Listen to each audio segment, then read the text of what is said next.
Sister was just telling me about a housewarming party that she had a few years ago, and she said she had a family member that didn't want her to have nothing. And she said the family member kept saying, the day you get a house, I'm going to fall dead. The power of death and life, not life and death. We quote it wrong. Power of death and life is in your tongue. And she said the day she got the house, she had a housewarming party. And say the person walked in there and looked around and said, well, I guess you got an old house. Now I wonder how long you're going to keep it. Say hugged a couple of people and had a massive heart attack and died. You got to be careful what comes out of your mouth. No, I'm going to preach today and then get out of here. You got to be careful walking around. I'm so tired, I feel like my feet killing me. You better stop saying that.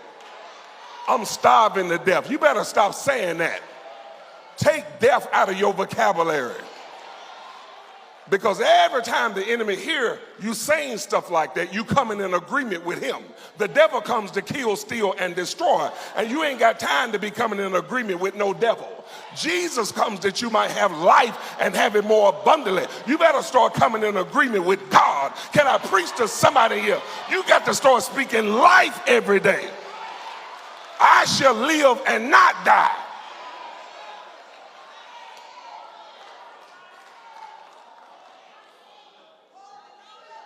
I'm not afraid to say it, man. Kept coming by here. I was like, Lord, what's going on? Man kept coming by here. We want to do a partnership with you all and help you all build and open up your new school. I was looking around. I said, I'm like, what's really going on? You want to do what? I'm like, how much money we got to put up? Nothing. I said, let me check his credentials. Let me do a background check on him. And the Lord said, you've been speaking for years. School, school, school, school, school. As a man thinketh in his heart, so is he. If you don't want stuff to manifest, stop saying it.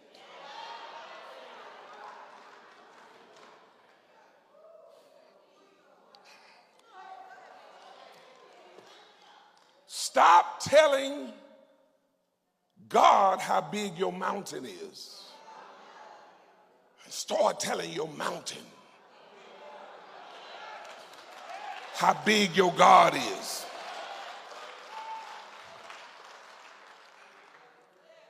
There is an authority released when you speak.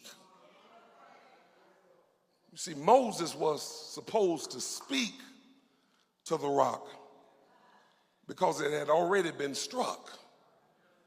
And so because Jesus was smitten at Calvary, we have the authority to speak. We're called to speak to situations because Jesus, our rock, has already been struck. He paid the price so you could speak.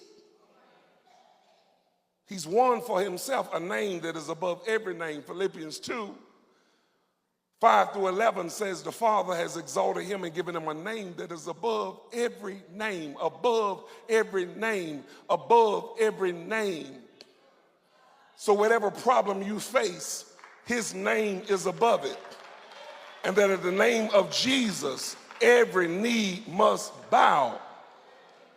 So if you're dealing with cancer, then cancer has to bow to the name of Jesus. If you're dealing with tumors, tumors got to bow to the name of Jesus. If you're dealing with unemployment, unemployment has to bow to the name of Jesus. Your problem is that when you find a problem, you won't speak Jesus to it.